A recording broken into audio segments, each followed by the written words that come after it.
Saudara-saudari yang dikasihi Tuhan Yesus Kristus, pada hari Minggu Prapaskah yang kelima ini,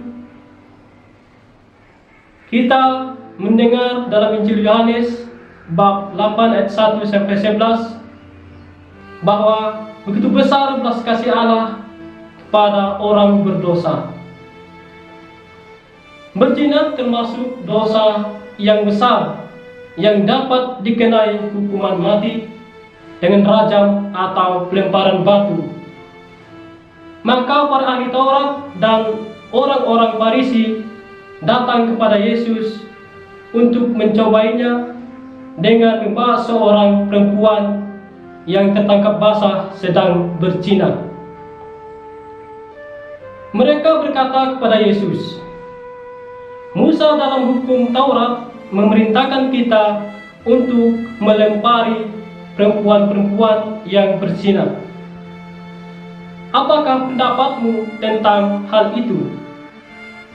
Yesus dihadapkan secara terbuka dengan Musa yang adalah pemberi hukum Taurat atau pedoman hidup bagi Israel. Yesus dihadapkan pada posisi yang sangat berpotensi politik dengan otoritas Musa.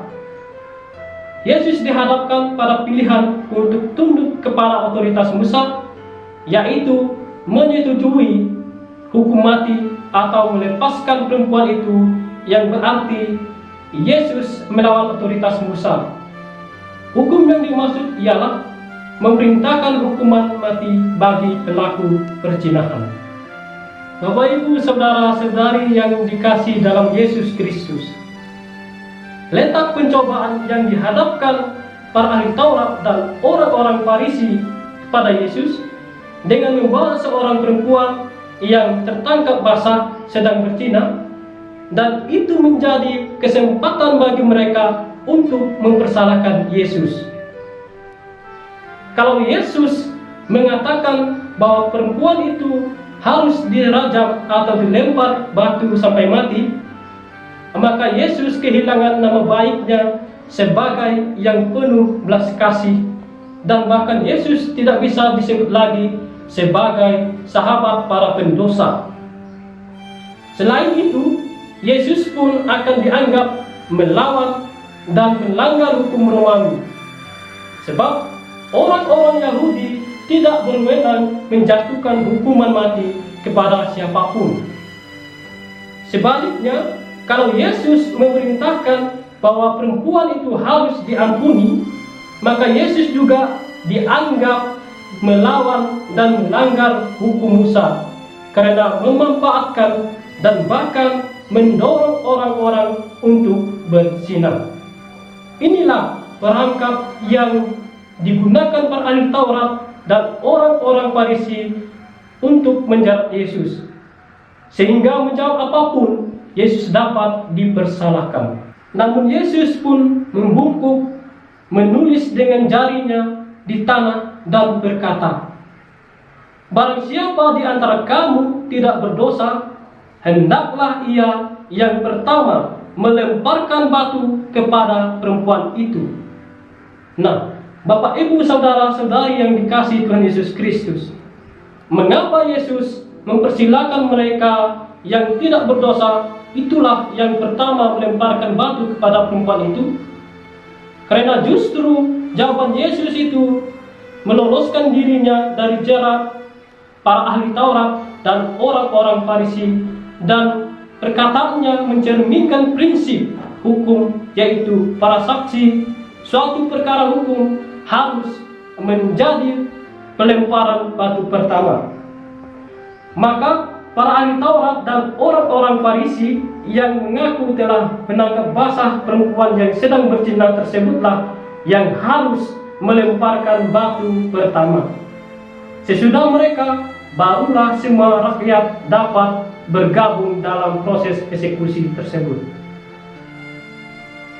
Bapak, Ibu, saudara-saudari yang dikasihi dalam Tuhan Yesus Kristus, Yesus mengingatkan bahwa orang yang tidak berdosa itulah yang berhak menghakimi kesalahan orang lain.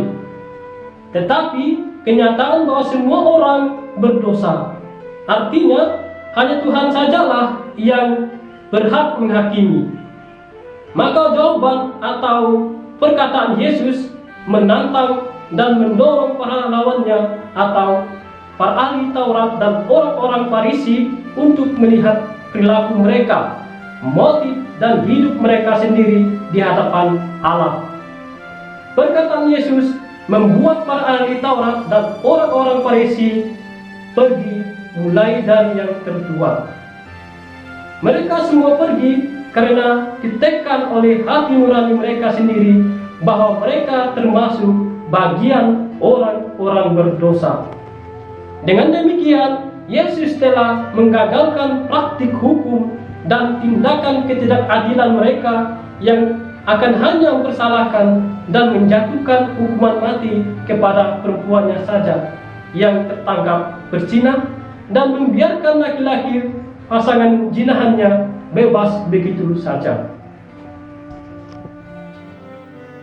Bapak, Ibu, saudara-saudari yang dikasihi dalam Tuhan Yesus Kristus, Yesus bukan hanya membebaskan perempuan itu, tetapi Yesus juga membongkar pola pikir masyarakat yang didominasi laki-laki dan mekanisme, yaitu mempersalahkan sepihak atas penyimpangan perilaku seksual yang mengkambing hitamkan perempuan saja.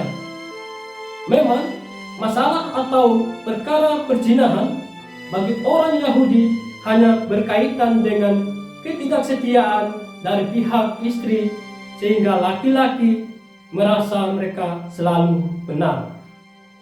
Sikap itulah yang dimanfaatkan para ahli Taurat dan orang-orang Farisi, sehingga dengan mudah mereka mencobai Yesus.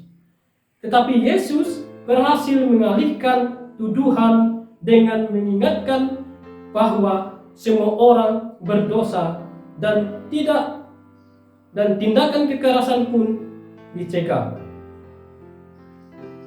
Yesus berkata, "Hai perempuan, di manakah mereka? Tidak adakah seorang yang menghukum engkau?"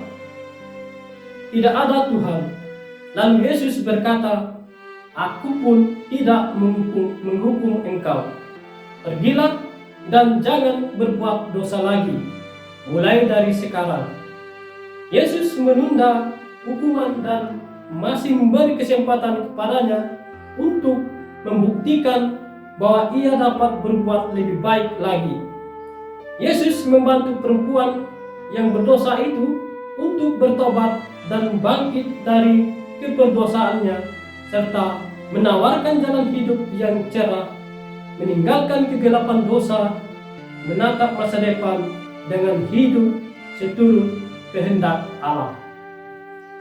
Bapak, Ibu, saudara-saudari yang dikasihi dalam Tuhan Yesus Kristus, pencegahan tindakan kekerasan bukan terhadap perempuan yang berzina saja, melainkan tindakan kekerasan apapun dilarang dicegah Yesus. Sebab Yesus ingin adanya pengampunan dan belas kasihan kita terhadap orang yang bersalah. Tetapi kenyataan bahwa seringkali kita gampang menghina dan menghukum sesama karena kesalahannya, padahal kita pun sering melakukan kesalahan yang sama. Semoga pada masa prapaskah ini kita menanamkan hidup saling mengasihi dan mencintai satu sama lain, sebab Allah lebih dahulu mengasihi kita. Memang saling mengasihi dan mencintai tidak mudah kita lakukan, apalagi orang itu telah menyakiti hati kita. Yang menjadi pertanyaan dan persoalan dalam hidup kita ialah, maukah kita mengasihi dan mengampuni orang yang bersalah?